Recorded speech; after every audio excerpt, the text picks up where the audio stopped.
You think waterboarding is torture?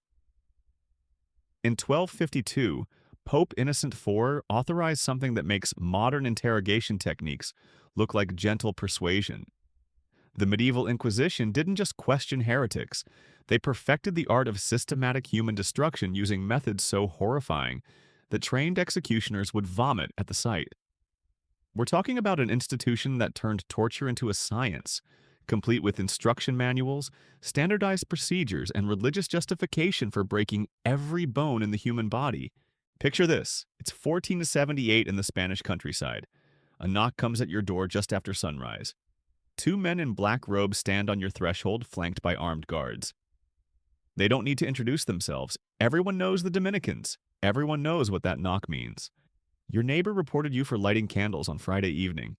Suspicious behavior. Possibly Jewish. Within hours, you're chained in a stone cell beneath the cathedral, listening to screams echo through corridors that officially don't exist. But here's what most people don't realize about the Medieval Inquisition. This wasn't random cruelty or medieval barbarism. This was bureaucratic horror operating with the efficiency of a modern corporation. They had employee handbooks for torture. They had quality control standards for breaking human minds. They had theological justifications for every scream, every broken bone, every soul destroyed in the name of saving souls. For over 600 years, the Inquisition operated across Europe and the Americas with papal approval and royal funding. They processed hundreds of thousands of cases using methods that would make modern war criminals look like amateurs. The truly disturbing part? They kept detailed records of everything. Confessions extracted through agony, instructions for maximizing pain while preventing death, theological debates about whether screaming during torture indicated guilt or innocence. Today I'm going to walk you through the 7 most horrifying punishment methods used by medieval inquisitors. Methods so effective at breaking human resistance that some are still studied by psychologists today. We'll examine the theological logic that justified systematic torture. We'll explore the bureaucratic machinery that made industrial-scale suffering possible.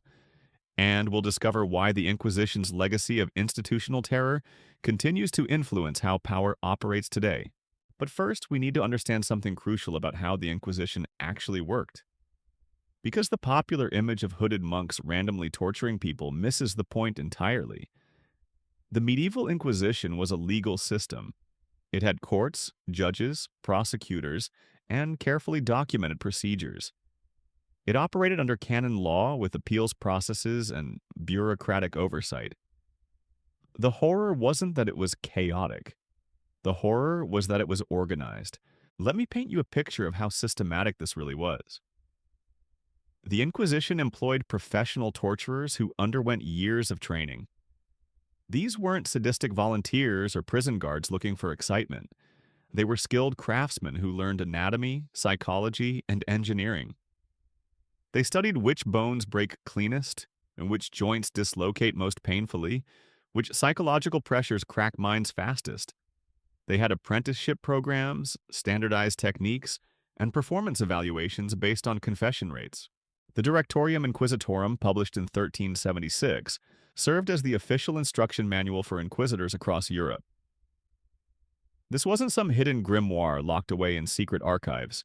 It was standard operating procedure distributed to courts throughout Christendom, translated into local languages, updated with new techniques as they were developed. Chapter 7 dealt specifically with torture applications. Chapter 12 covered methods for preventing suicide among prisoners who preferred death to continued questioning. Think about that for a moment. They had to include suicide prevention protocols because their methods were so horrific that people would rather die than endure them.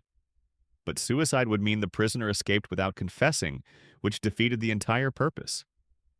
So the Inquisition developed techniques to keep people alive against their will, forcing them to remain conscious and responsive no matter how desperately they wanted to escape through death. The theological justification makes it even more disturbing. Inquisitors genuinely believed they were saving souls by destroying bodies. Physical agony was temporary. Eternal damnation was forever. Therefore, any amount of earthly suffering was justified if it produced a confession that might save someone from hell. They weren't just torturing people. They were performing acts of mercy, extracting admissions of guilt, that would allow proper penance and forgiveness. Pope Innocent IV's papal bull Ad Extirpanda didn't just authorize torture, it required it. Inquisitors who failed to use sufficient pressure to extract confessions could face charges of negligence. The document specified that torture should be applied in modo et forma, systematically and thoroughly, until the prisoner either confessed or proved incapable of confession. Half measures weren't just ineffective, they were spiritually irresponsible. But here's what makes the Inquisition's approach truly revolutionary in the history of institutional terror. They understood something that modern interrogators are only beginning to grasp. Physical pain alone isn't the most effective way to break human resistance. Psychological manipulation combined with physical pressure produces faster, more complete breakdowns.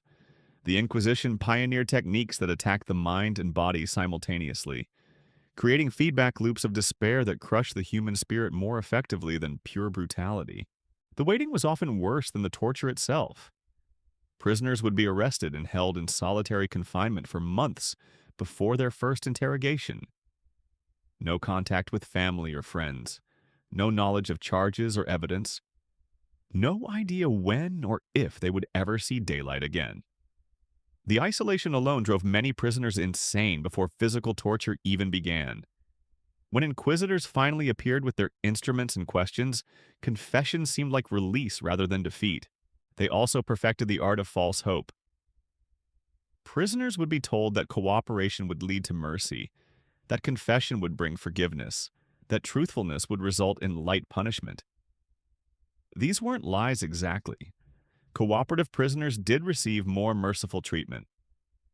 The problem was that mercy in Inquisition terms might mean strangulation before burning rather than being burned alive. Light punishment could mean years of imprisonment instead of decades. The hope was real, but the reality behind it was still devastating. The social dimension of Inquisition terror can't be ignored either. This wasn't just about punishing individual heretics. It was about controlling entire populations through fear. When your neighbor could disappear overnight based on anonymous accusations, when lighting the wrong kind of candle could trigger investigation, when reading the wrong book could lead to torture and execution, everyone modified their behavior.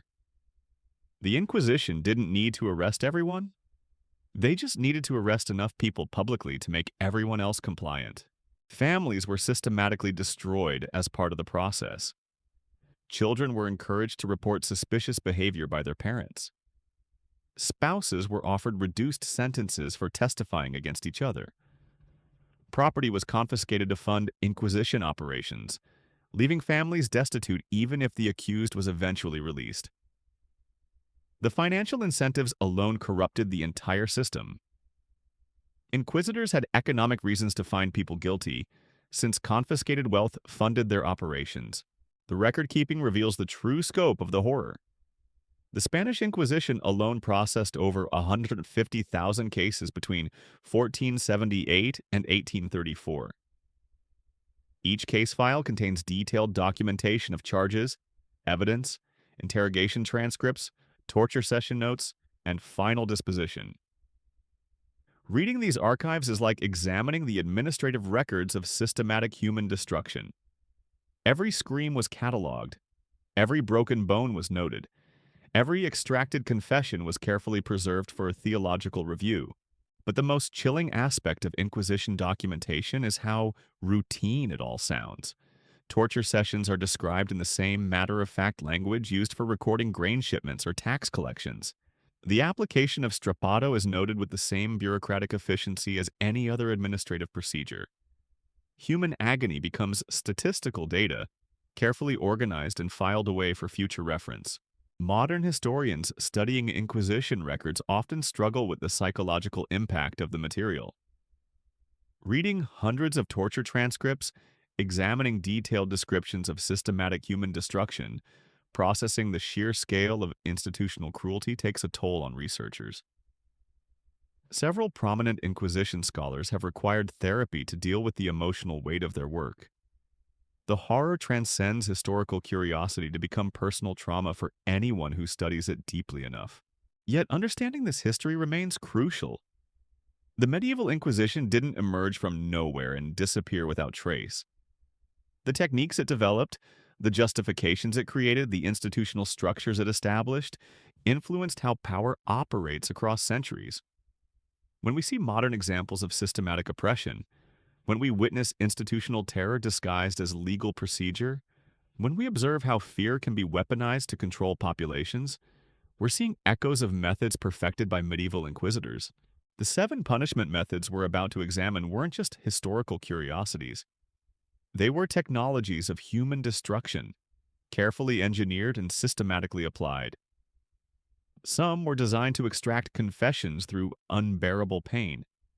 Others aimed to break psychological resistance through terror and despair. All were justified by theological arguments that turned torture into holy duty.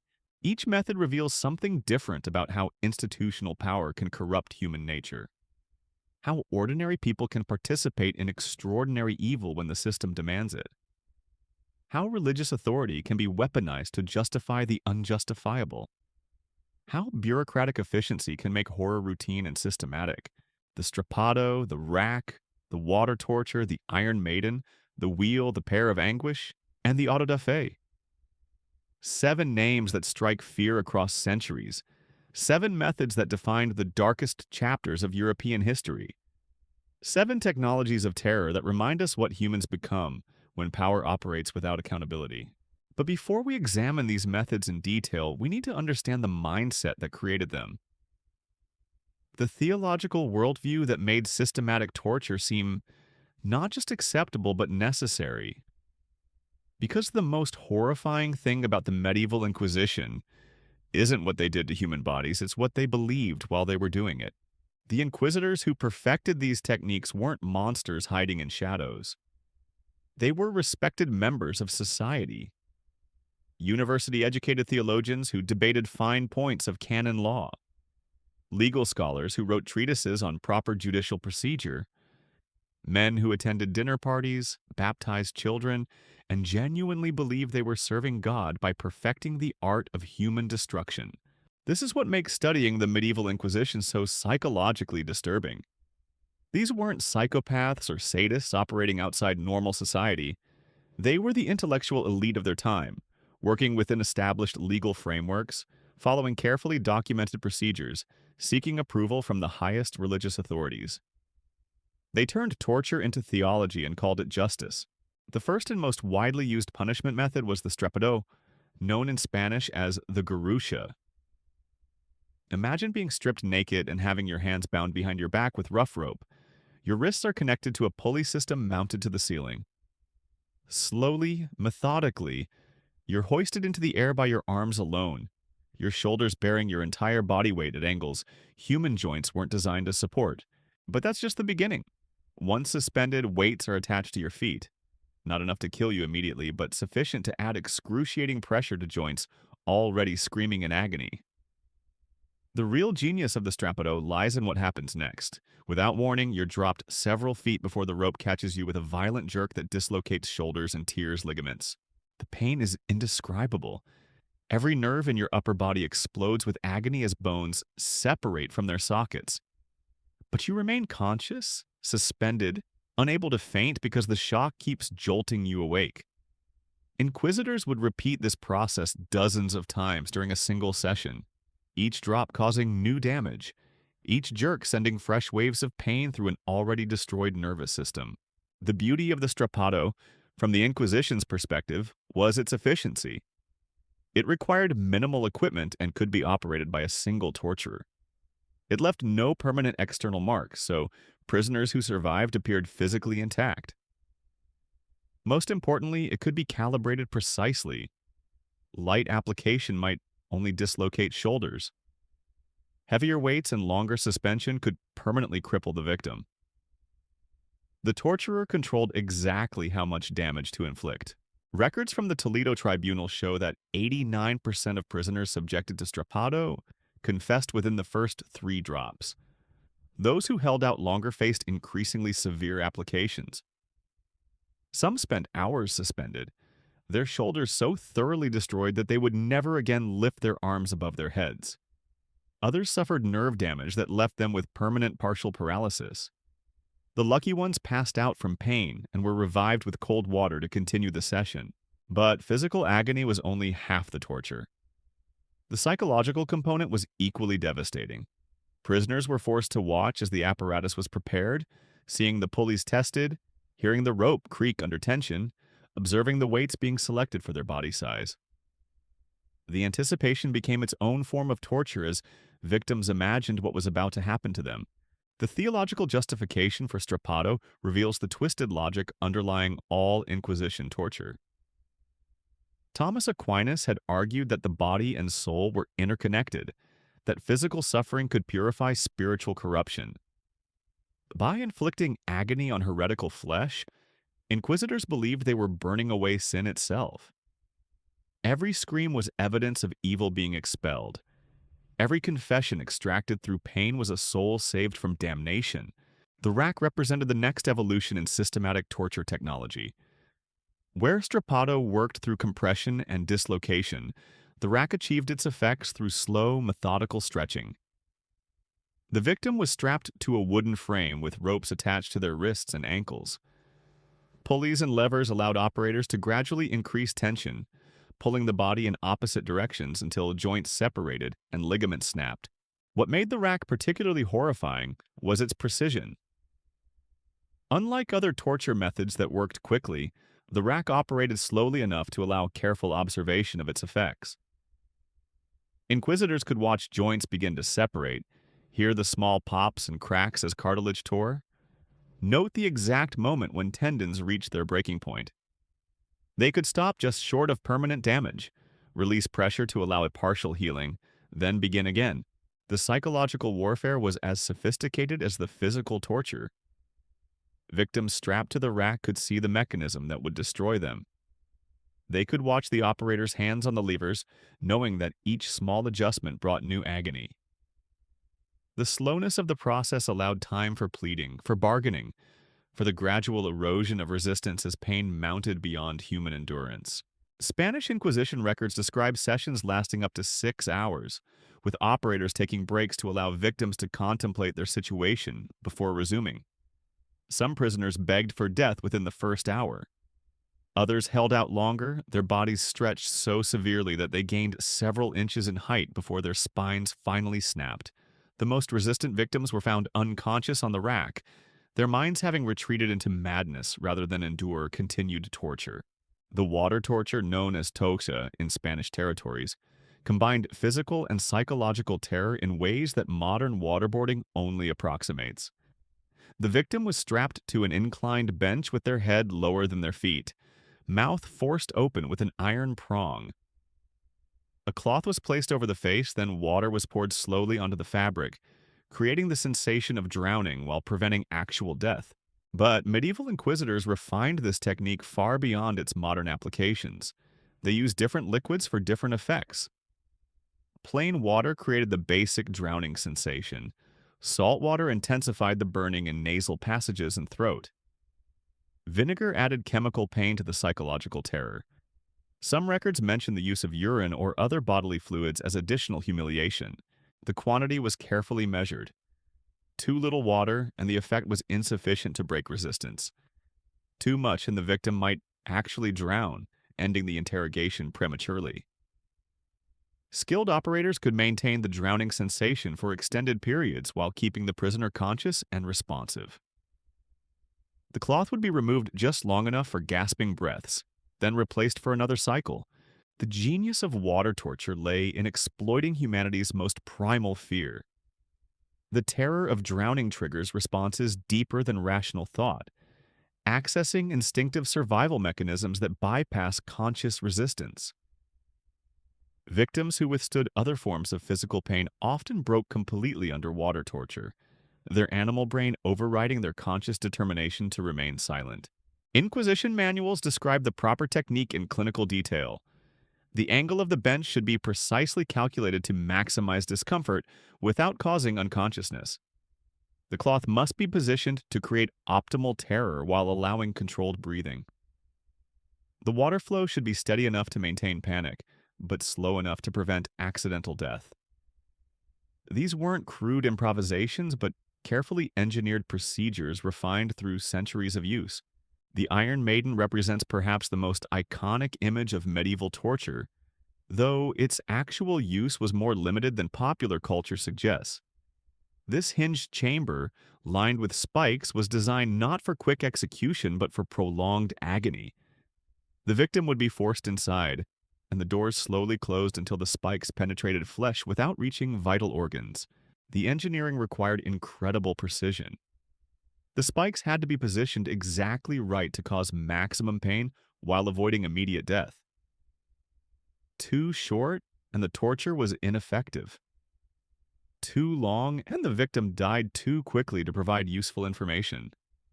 Master craftsmen spent years perfecting the ideal length and placement of each spike to ensure optimal suffering. Different models were designed for different purposes. Some Iron Maidens had spikes only at eye level, designed to blind victims while leaving them alive for questioning.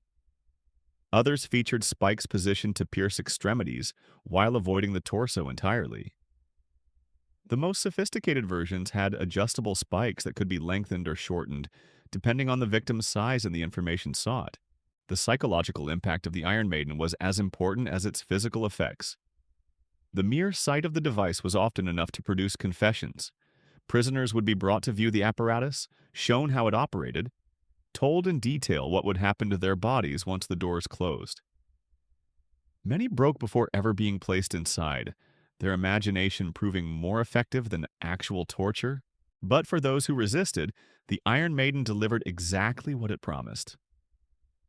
Historical accounts describe victims spending days inside the device, spikes preventing movement while allowing enough space to remain conscious. Food and water were provided through small openings, keeping prisoners alive while the spikes slowly worked deeper into their flesh with each involuntary movement. The wheel, known in German territories as the breaking wheel, represented the pinnacle of public torture spectacle. Unlike other methods conducted in private dungeons, the wheel was designed for crowd entertainment. The victim was tied to a large wooden wheel, limbs positioned over gaps between the spokes. The executioner would use an iron bar to methodically break every major bone in the victim's body, starting with fingers and toes and working inward toward vital organs. The process was carefully choreographed to maximize both suffering and public impact. Each bone break was preceded by announcements to the crowd, building anticipation for the next blow. The executioner would pause between strikes, allowing screams to echo across the square, giving spectators time to observe the growing damage. Children were brought to watch as moral education, learning what happened to those who defied church authority. The theological symbolism was explicit. The wheel represented the cycle of sin and punishment, the victim's broken body serving as a visual metaphor for spiritual corruption. Each bone break corresponded to specific sins being purged. The final blow, usually to the spine or skull, represented the moment of divine judgment when the soul was released from corrupted flesh. But the wheel served practical purposes beyond public spectacle. The slow, systematic destruction allowed for extended questioning between bone breaks. Victims often confessed to crimes they hadn't committed, desperate to hasten their death rather than endure continued breaking. Inquisitors collected names of accomplices, descriptions of heretical practices, and locations of hidden materials as each blow fell.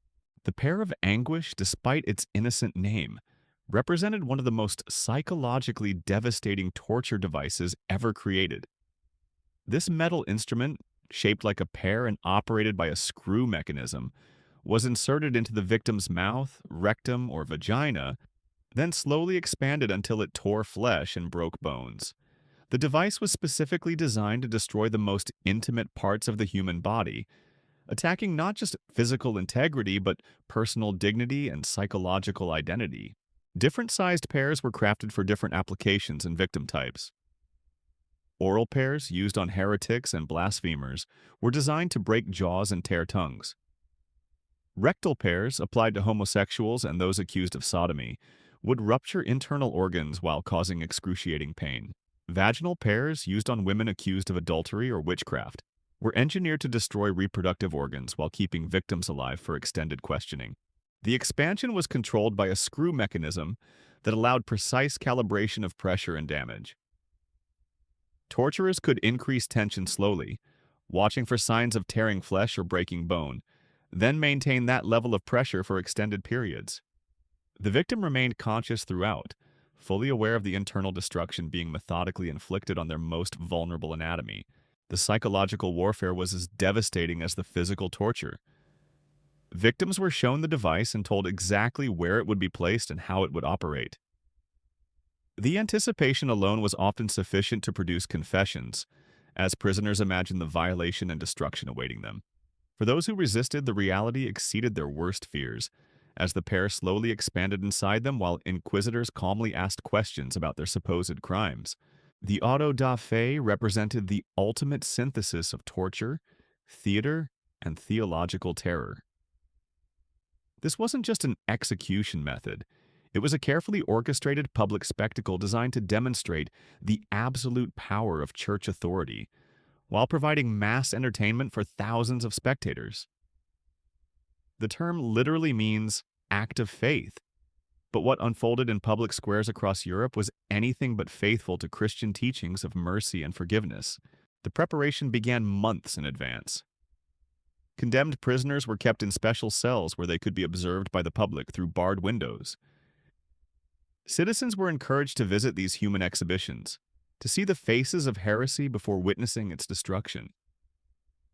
Children threw refuse through the bars while adults delivered sermons about the fate awaiting those who defied God's representatives on earth. On the day of the auto da fe, the condemned were dressed in yellow tunics painted with flames and demons, tall pointed caps bearing their crimes written in large letters. Those who had confessed wore flames pointing downward, indicating their souls might still achieve salvation. The unrepentant wore flames pointing upward, showing their destiny in hell's fires. This wasn't just punishment. It was religious theater performed on the bodies of the condemned. The procession to the burning ground followed a precise ritual choreography. Monks chanted hymns while carrying crosses and religious banners. Government officials displayed their authority by participating in the spectacle. The condemned walked in chains, surrounded by guards, while crowds lined the streets to witness the power of orthodoxy made manifest. Every step was designed to reinforce the message that resistance to church authority led inevitably to destruction. But here's what makes the auto da fe particularly horrifying. Many of the condemned were already dead.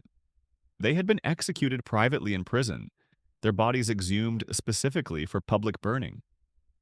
Families were forced to watch the corpses of their loved ones consumed by flames, denied even the comfort of knowing their relatives had died peacefully.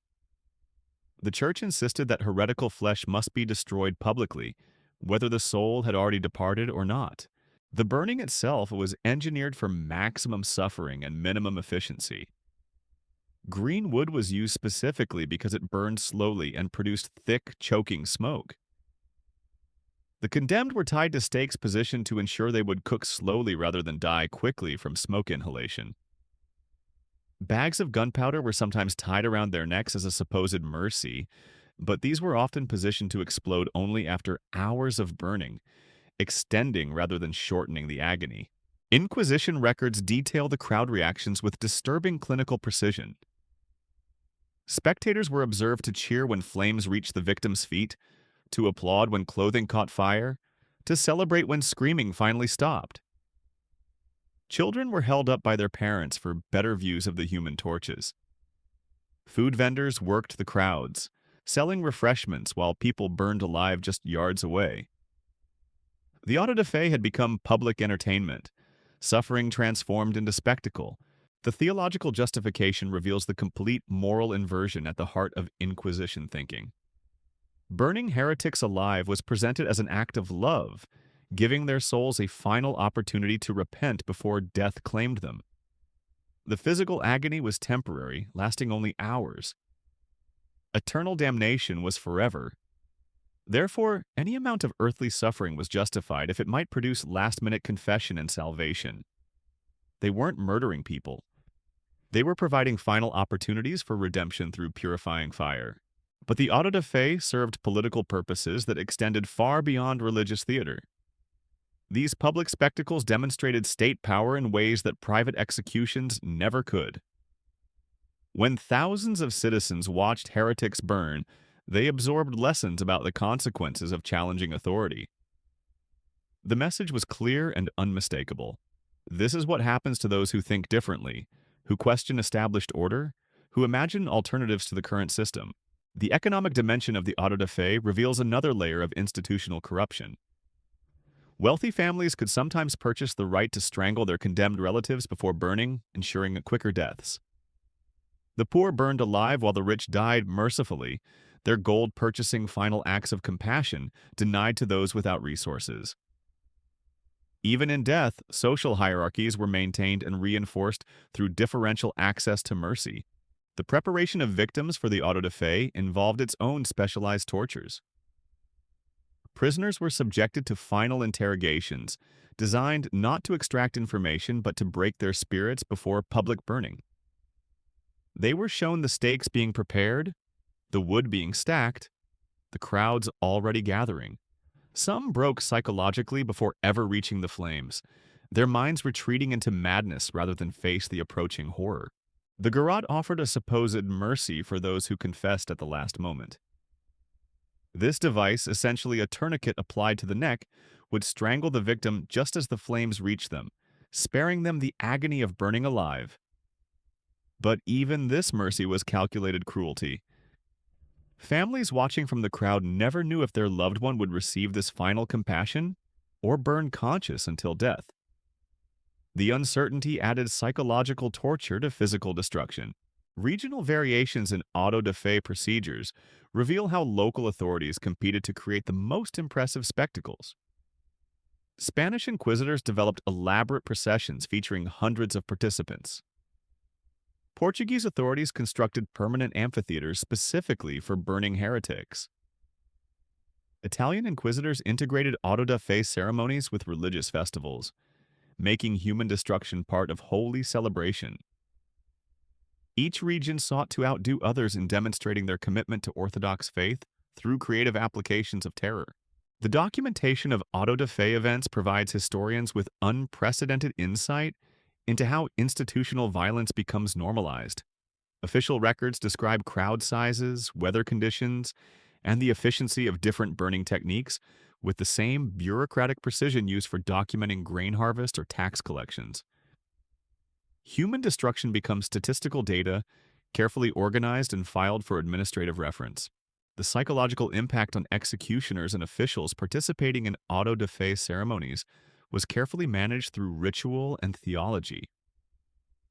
Participants were told they were performing holy work, serving God by destroying evil. Special prayers were offered before and after burnings, sanctifying the violence through religious ceremony.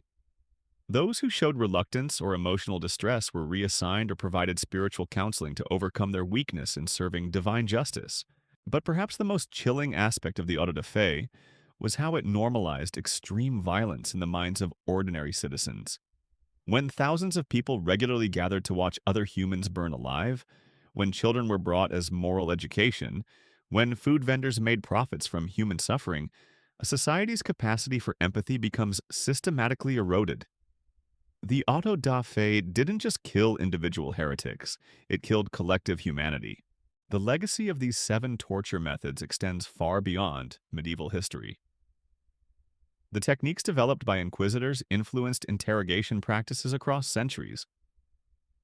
The psychological principles they discovered about breaking human resistance inform modern understanding of coercion and compliance.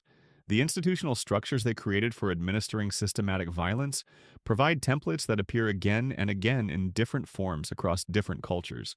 Modern torture survivors often describe experiences remarkably similar to those documented in Inquisition records. The same psychological techniques, the same exploitation of human vulnerabilities, the same careful calibration of physical and mental pressure to achieve maximum compliance. The technology changes, but the fundamental approaches remain consistent across centuries of institutional violence. The bureaucratic efficiency that characterized Inquisition operations appears in every subsequent example of systematic oppression. The careful documentation, the standardized procedures, the quality control measures, the performance evaluations based on successful extraction of confessions. These weren't innovations of 20th century totalitarian regimes. They were perfected by medieval theologians who turned human destruction into administrative routine. The religious justifications developed by inquisitors continue to influence how institutional violence is rationalized today. The claim that temporary suffering serves greater good, that individual rights must yield to collective security, that extreme measures are justified when facing existential threats. These arguments didn't originate in modern political theory. They were crafted by medieval scholars who needed theological cover for systematic torture and mass murder. But understanding this history reveals something crucial about human nature and institutional power. The men who perfected these torture methods weren't uniquely evil. They were products of systems that made extreme violence seem not just acceptable but necessary. They were educated, religious, socially respected individuals who genuinely believed they were serving righteous causes through horrific means. This is what makes studying the Medieval Inquisition so psychologically disturbing and politically relevant. The transformation of ordinary people into efficient administrators of terror doesn't require special personality types or unusual psychological profiles. It requires institutional structures that normalize violence, ideological frameworks that justify brutality, and social pressures that reward compliance with systematic oppression. Given the right circumstances, almost anyone can become complicit in institutional horror. The Medieval Inquisition offers a masterclass in how power corrupts not just individuals, but entire societies. How religious authority can be weaponized to justify the unjustifiable. How bureaucratic efficiency can make atrocity routine. How public spectacle can transform suffering into entertainment. How systematic terror can become so normalized that good people participate in evil systems while maintaining their sense of moral righteousness.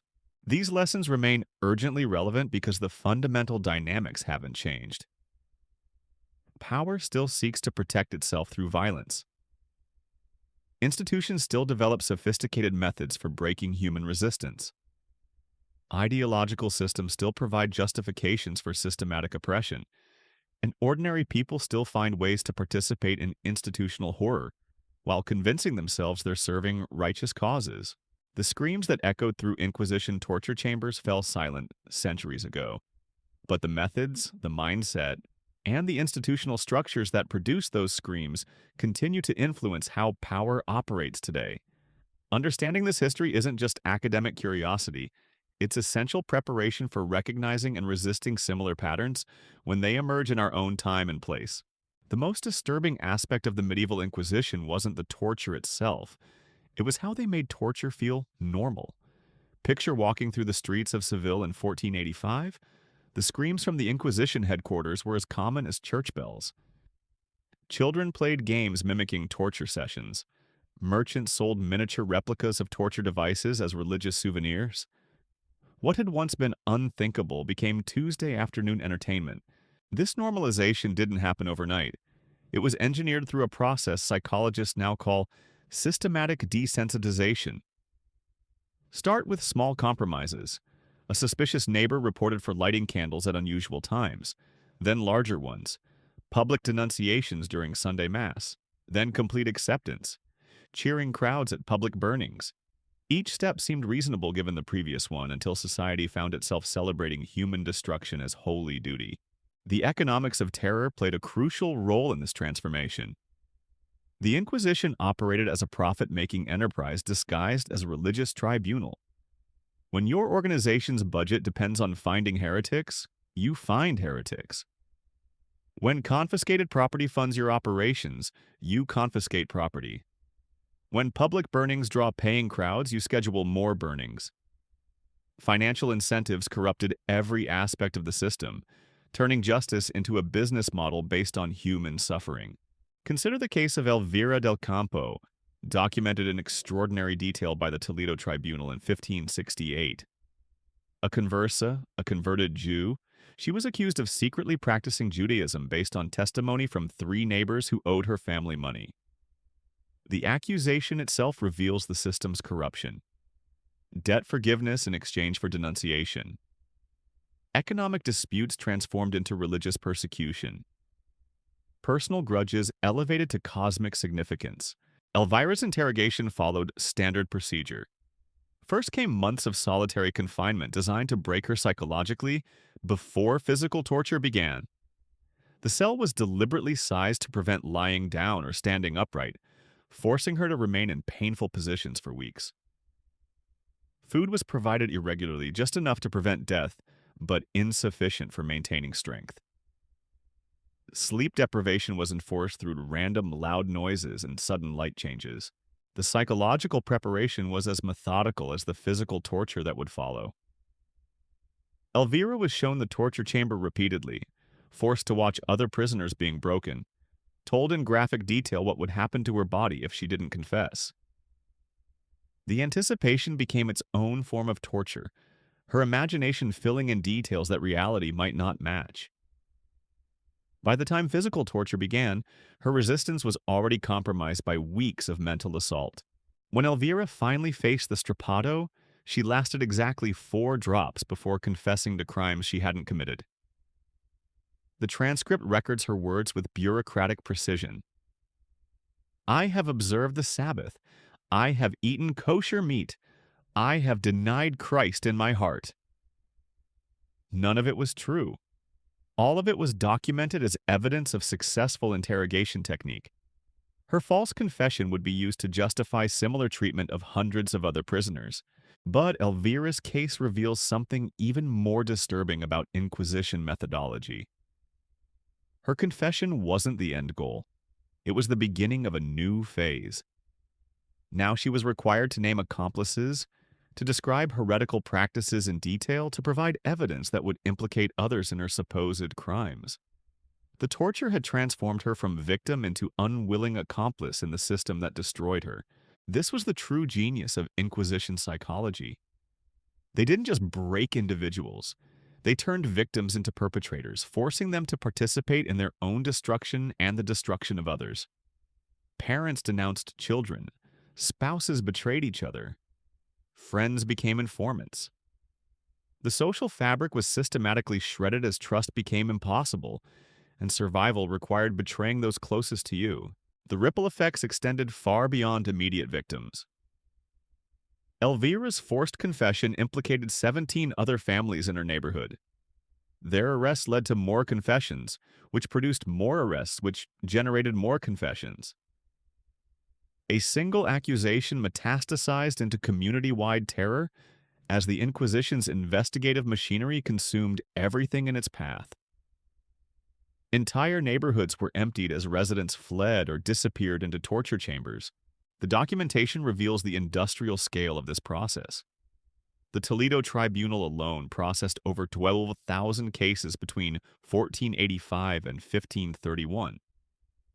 Each case file contains hundreds of pages detailing accusations, evidence, interrogations, torture sessions, confessions, and final judgments. The bureaucratic machinery required to manage this volume of human destruction rivaled any government agency of the period. They had filing systems, cross-reference indexes, and standardized forms for every aspect of the process. The specialization within Inquisition hierarchy shows how institutional evil becomes routine through division of labor. Notaries recorded confessions without concerning themselves with how those confessions were obtained. Guards transported prisoners without questioning why those people were being moved.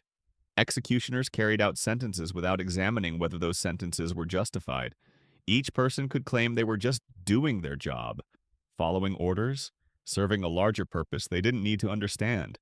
This compartmentalization allowed ordinary people to participate in extraordinary evil without confronting the full scope of what they were enabling. The notary who transcribed torture sessions never had to actually apply the instruments. The guard who delivered prisoners to torture chambers never had to operate the devices. The administrator who scheduled executions never had to light the fires. Each person's individual contribution seemed minimal, even reasonable, despite the collective result being systematic human destruction. The theological justifications became increasingly elaborate as the system expanded. Dominican scholars wrote treatises proving that heretics forfeited their right to life through their spiritual crimes. Franciscan theologians developed theories about purifying suffering that made torture seem merciful. Jesuit intellectuals crafted arguments showing that protecting orthodoxy required destroying heterodoxy. The most brilliant minds of the age devoted themselves to making horror seem holy. These weren't crude rationalizations cobbled together by ignorant fanatics. They were sophisticated theological systems, developed by university-trained scholars who understood philosophy, law, and scripture. Their arguments were internally consistent, logically rigorous, and persuasive to educated audiences. The horror wasn't that Ai's justifications were obviously wrong. The horror was that they seemed obviously right to people who should have known better. The international dimension of Inquisition operations reveals how institutional terror spreads across borders and cultures. Techniques developed in Spain were exported to Italy, Portugal, and the Americas. Training manuals were translated into local languages. Experienced torturers were sent to establish new tribunals. Best practices were shared through correspondence networks that spanned continents. The Inquisition became a multinational corporation, specializing in systematic oppression. The American colonies provided particularly fertile ground for Inquisition expansion. Indigenous populations were declared inherently susceptible to heretical influences. African slaves were presumed to practice witchcraft. European settlers faced constant surveillance for signs of doctrinal deviation. The colonial context allowed inquisitors to experiment with new techniques and target new populations while claiming to spread civilization and Christianity. The case files from Mexico City reveal the global scope of Inquisition persecution. Native Americans tortured for refusing Christian conversion. Africans burned for allegedly practicing tribal religions. Europeans executed for owning prohibited books. Jews hunted across oceans and continents. Muslims persecuted for maintaining cultural traditions. The Inquisition's reach extended wherever Spanish power could enforce its will. But the colonial inquisitions also revealed the system's ultimate weakness. Distance from European oversight allowed local corruption to flourish unchecked. Inquisitors became petty tyrants, ruling through fear and extracting wealth through false accusations. The theological justifications wore thin when applied too broadly to too many people. Eventually, the system collapsed under the weight of its own contradictions and excesses. The decline of the Medieval Inquisition began not through moral awakening but through practical limitations. You can only terrorize a population for so long before they stop producing the wealth you need to fund your terror apparatus. You can only kill so many productive citizens before your economy collapses. You can only export so much fear before other nations refuse to trade with you. Terror, it turns out, has diminishing returns as a governing strategy. The Spanish economy stagnated as the Inquisition drove out Jews, Muslims, and other productive minorities. Innovation declined as intellectual curiosity became dangerous. International trade suffered as foreign merchants avoided Spanish territories. The very success of Inquisition terror undermined the foundations of Spanish power, creating a feedback loop that eventually forced reform. The final auto da fe in Spain occurred in 1826, ending over 3 centuries of systematic religious persecution. But the end came not through sudden enlightenment, but through gradual recognition that terror was economically unsustainable. The Inquisition didn't disappear because people became more moral. It disappeared because it had become more expensive than it was worth. The psychological impact on survivors lasted generations. Families who had lived under Inquisition terror developed elaborate codes for discussing dangerous topics. Children learned to watch their words, to hide their thoughts, to trust no one completely. The culture of fear persisted long after the institutional structures that created it had been dismantled. Trauma, it turns out, has its own momentum that continues long after the original cause has been removed. Modern Spain still grapples with this legacy. Archives containing Inquisition records remain partially sealed, their contents too disturbing for full public access. Tourist sites sanitize the history, focusing on architectural beauty while minimizing human suffering. The national conversation about this period remains incomplete, hampered by the difficulty of confronting how a Christian society could have systematically tortured and murdered hundreds of thousands of people in God's name. The psychological research into Inquisition survivors reveals patterns that appear again and again in studies of institutional trauma. Hypervigilance that persists across generations. Difficulty trusting authority figures, elaborate strategies for hiding true beliefs and feelings, social withdrawal and isolation. These symptoms aren't unique to Inquisition survivors. They appear in anyone who has lived under systematic institutional terror. Understanding these patterns helps explain why the effects of institutional violence persist long after the institutions themselves have been reformed or eliminated. The human mind develops survival strategies for navigating terror, and those strategies become entrenched even when they're no longer necessary. Healing requires not just ending the immediate threat, but actively addressing the psychological damage that systematic oppression creates. The documentation of Inquisition torture methods provides modern researchers with unprecedented insight into the psychology of institutional violence. These weren't random acts of cruelty, but carefully designed systems for breaking human resistance. The techniques were refined through centuries of experimentation, calibrated for maximum psychological impact, and documented with scientific precision that rivals modern research methodologies. Contemporary neuroscience research confirms what Inquisition torturers discovered through trial and error. Certain combinations of physical pain, psychological pressure, and social isolation produce predictable breakdowns in human resistance. The specific techniques change, but the underlying principles remain constant across cultures and centuries. The Medieval Inquisition accidentally pioneered research into human psychology that wouldn't be formally studied for another 500 years. The ethical implications of studying this material challenge modern researchers in ways that pure historical analysis doesn't. Reading detailed descriptions of systematic torture, examining transcripts of broken human beings, confessing to imaginary crimes, processing the bureaucratic efficiency with which human destruction was administered, creates psychological stress for anyone who engages with it deeply. Several prominent historians have required therapy to deal with the emotional impact of their research into Inquisition records. Yet this research remains essential precisely because it's so disturbing. The techniques developed by medieval inquisitors continue to influence how institutional power operates today. The psychological principles they discovered are applied in modern interrogation, advertising, political manipulation, and social control. Understanding this history isn't just academic curiosity. It's practical preparation for recognizing and resisting similar patterns when they emerge in contemporary contexts. The technological evolution of torture reveals something disturbing about human ingenuity. The same creative intelligence that builds cathedrals and composes symphonies also designs more efficient methods for breaking human spirits. The rack wasn't just a torture device, it was an engineering marvel, precisely calibrated to maximize suffering while preventing death.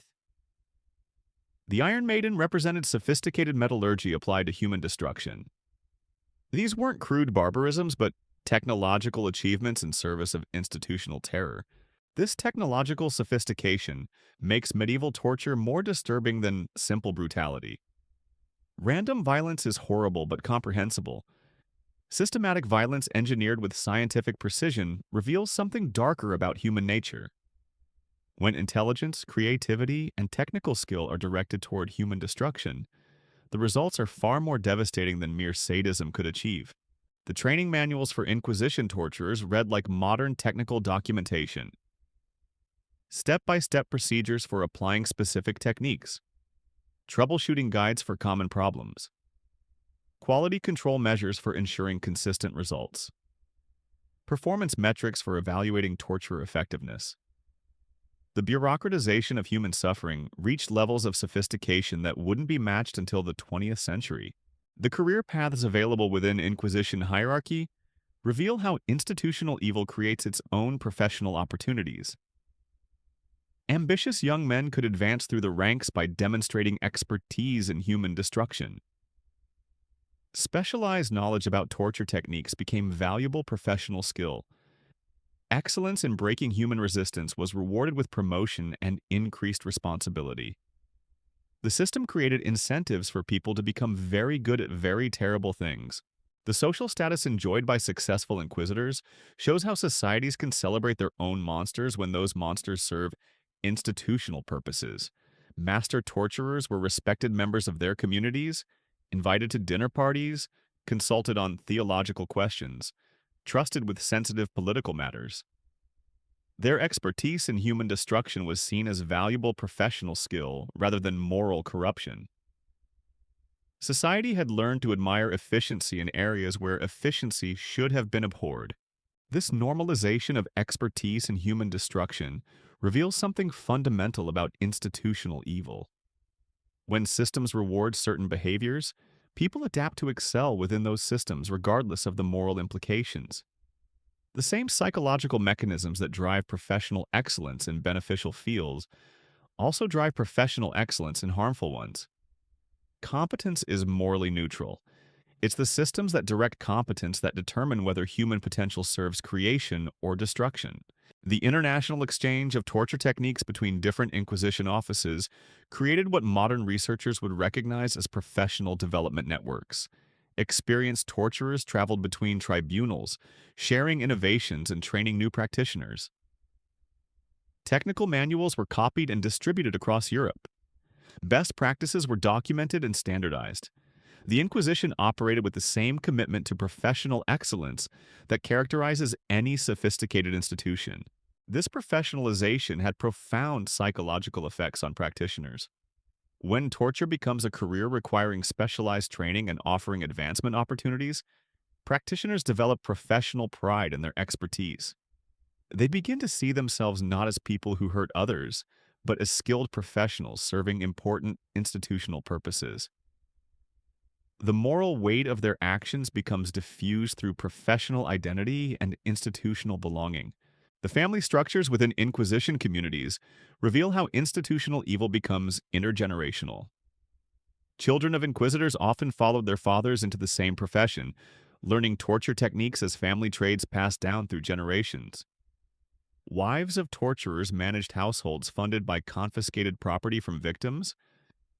Extended families built their social status on the professional success of relatives who specialized in human destruction. These family dynamics created closed communities where institutional evil became normalized through daily life. Dinner table conversations included technical discussions about interrogation techniques.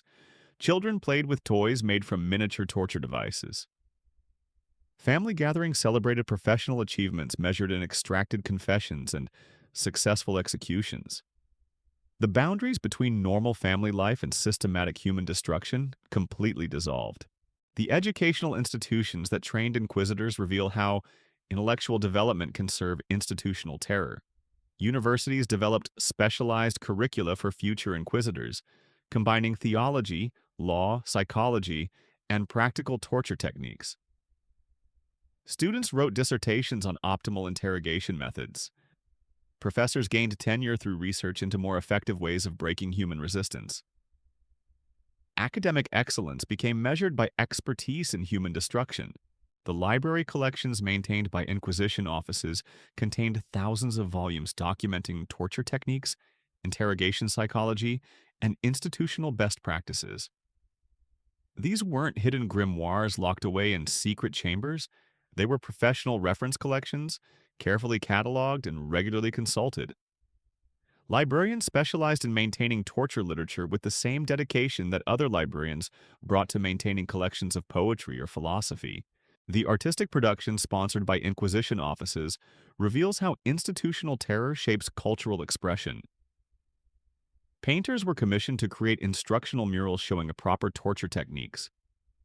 Sculptors carved detailed representations of torture devices for public display. Musicians composed hymns to accompany public executions. Writers produced literature celebrating the spiritual benefits of systematic human destruction. Art became propaganda serving institutional violence. The architectural legacy of the Inquisition still shapes European cities today. torture chambers built into cathedral foundations, execution platforms integrated into public squares, prison complexes designed for maximum psychological impact on both inmates and observers. These structures weren't temporary expedients, but permanent installations built to last centuries. The physical infrastructure of terror became part of the urban landscape. Modern tourists walking through these cities rarely recognize the architectural legacy of systematic oppression surrounding them. That beautiful cathedral plaza was designed for public burnings. Those charming narrow streets were planned to funnel crowds toward execution spectacles. That elegant building housed torture chambers in its basement. The physical beauty of European cities partially conceals the institutional terror that shaped their development. The economic analysis of Inquisition operations reveals the full cost of systematic oppression to society. Direct expenses included salaries for torturers, construction costs for prisons and execution facilities, and administrative overhead for processing thousands of cases annually. Indirect costs included lost productivity from killed or exiled citizens, reduced innovation from suppressed intellectual curiosity, and decreased trade from international reputation damage. Contemporary economists studying this period calculate that the Inquisition cost Spanish society approximately 30% of its potential economic growth over 3 centuries. The systematic destruction of human capital through persecution, execution, and exile created economic stagnation that persisted long after the Inquisition itself ended. Terror proved to be not just morally devastating, but economically catastrophic. The demographic studies of regions under Inquisition control show the long-term population effects of systematic persecution. Certain communities were completely eliminated through execution and exile. Birth rates declined as families feared bringing children into dangerous environments. Marriage patterns changed as people avoided relationships that might create vulnerabilities.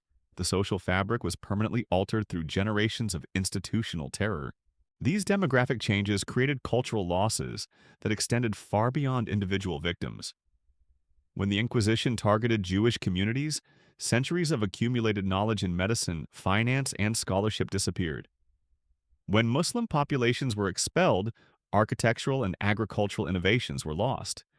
When intellectual dissidents were eliminated, entire schools of thought vanished from European culture. The Inquisition didn't just kill people. It killed ideas, traditions, and possibilities. The linguistic analysis of Inquisition documents reveals how language itself becomes corrupted by institutional evil. Euphemisms developed to disguise the reality of systematic torture. Questioning meant interrogation under extreme duress. Relaxation meant execution by burning. Reconciliation meant forced confession followed by lifelong persecution. The vocabulary of mercy and justice was systematically perverted to serve opposite purposes. This linguistic corruption had psychological effects that extended beyond Inquisition operations.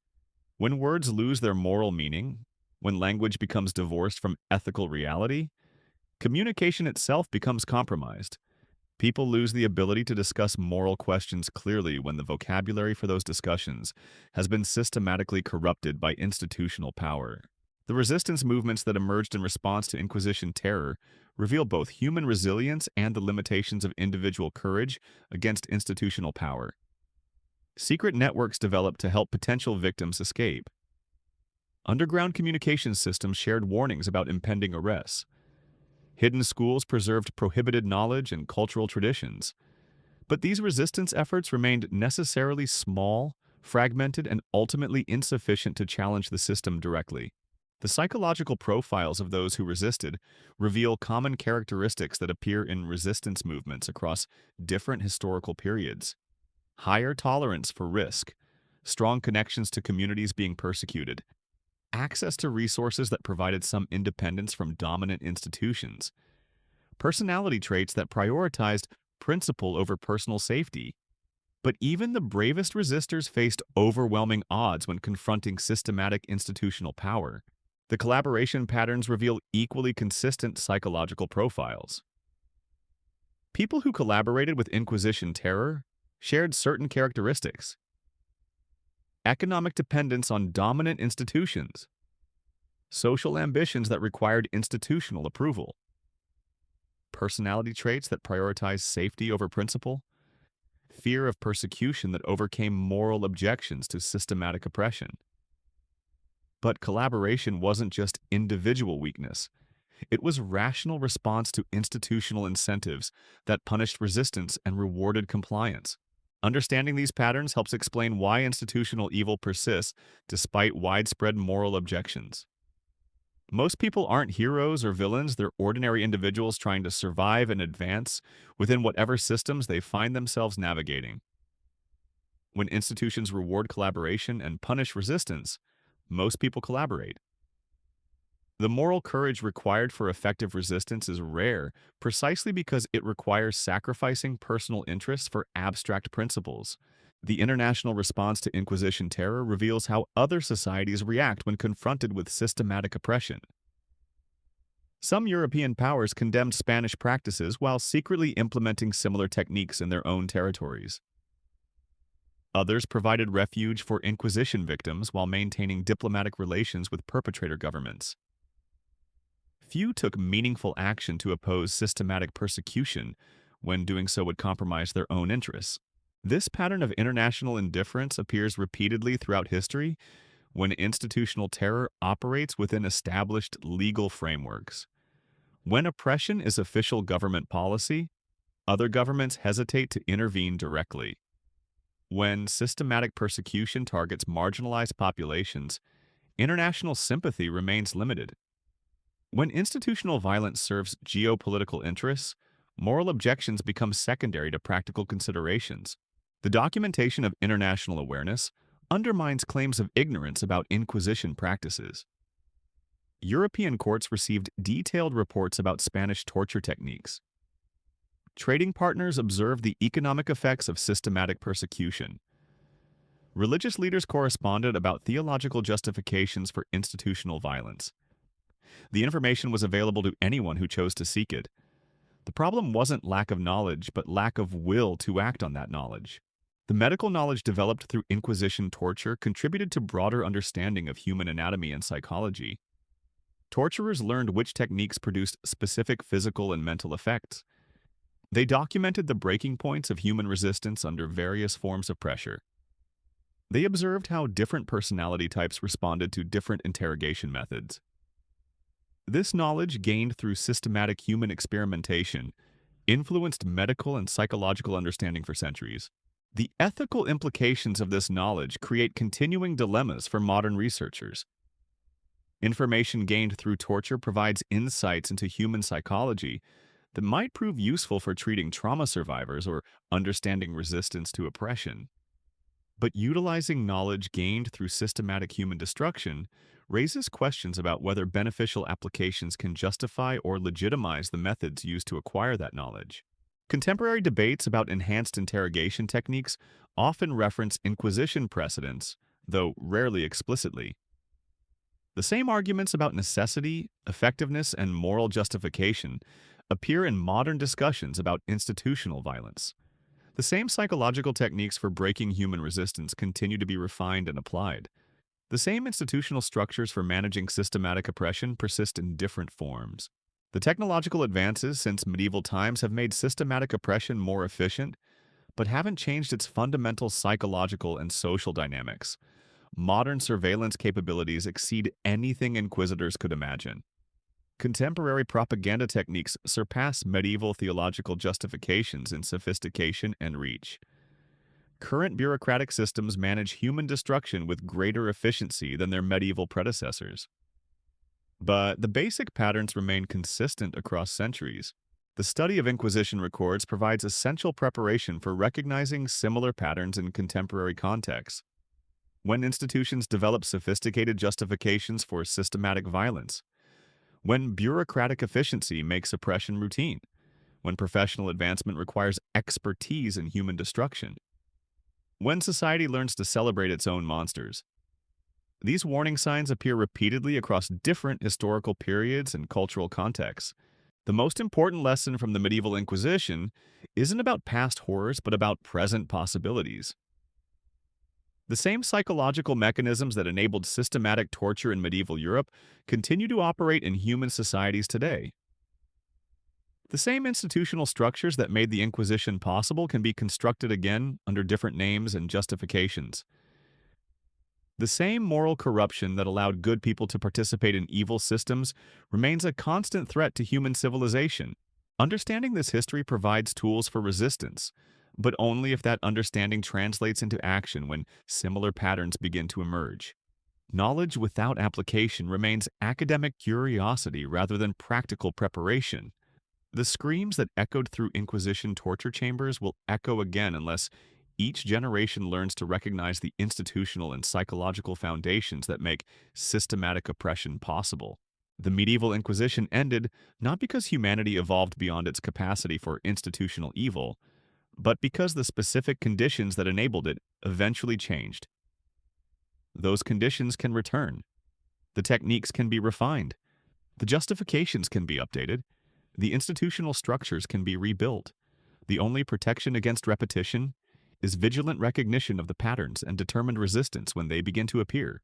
The legacy of the medieval Inquisition lives not in dusty archives or historical curiosities, but in every moment when institutional power operates without accountability, when systematic oppression hides behind legal procedure, when ordinary people participate in extraordinary evil because the system rewards compliance and punishes resistance. Understanding this history isn't about judging the past. It's about preparing for the future. Every society contains the potential for systematic oppression. Every institution can become corrupted when power operates without effective restraints. Every individual faces choices between complicity and resistance when confronted with institutional evil. The medieval Inquisition demonstrates what happens when those choices consistently favor power over principle, efficiency over morality, institutional loyalty over human dignity. The methods may change. The technology will advance. The justifications will evolve. But the fundamental dynamics remain constant. Power seeks to protect itself through violence. Institutions develop sophisticated methods for managing systematic oppression. Ordinary people find ways to participate in institutional horror while maintaining their sense of moral righteousness, and societies learn to normalize levels of systematic cruelty that should shock the conscience of civilized people. The 7 torture methods we've examined today weren't just medieval curiosities. They were technologies of institutional control, carefully engineered and systematically applied to break human resistance to established authority. Understanding how they worked, why they were developed, and what they achieved provides essential insight into how power operates when it faces no meaningful constraints. The screams that once echoed through Inquisition torture chambers have fallen silent.